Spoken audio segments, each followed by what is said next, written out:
من خوب میفهمم درد اون راننده‌ای که خدا میدونه چقدر قسط باید بپردازه برای بقیه عمرش، از کجا بیاره، چقدر میتونه روی مسئله حساب بکنه، یا اون رو از صبح که بیدار میشه.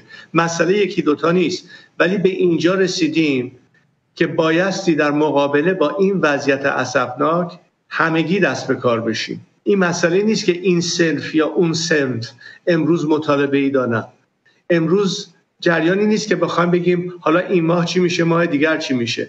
امروز یه حرکتی در جریان هست که از گوشه و کنار مملکت به دلایل متفاوت این درد مشترک رو ما باید بتونیم نهایتاً التیام بدیم و تنها راهش این هستش که به این حکومت فاسد پایان بدیم.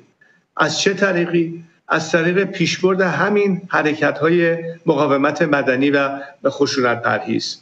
یادتون باشه یه زمانی به من ایراد می‌گرفتن که یعنی چی این که کاربرد نداره و اثر نداره. برای شما همین اعتصاب کامیوندارا رو ببینید، الان کشتا پشت بنادر موندن برای که نمیتونن جنس‌ها رو جابجا بکنن. یعنی چی؟ یعنی این قدرت دست خود مردم هست، قدرت دست همین نیروهای کار هستش و اینها میتونن به سادگی وضعیتی رو به وجود بیارن که این رژیم رو واقعا در هم بپاشونن. ولی این نیازمند کمک و همبستگی داره. به تنهایی نمیتونن این کار رو پیش ببرن.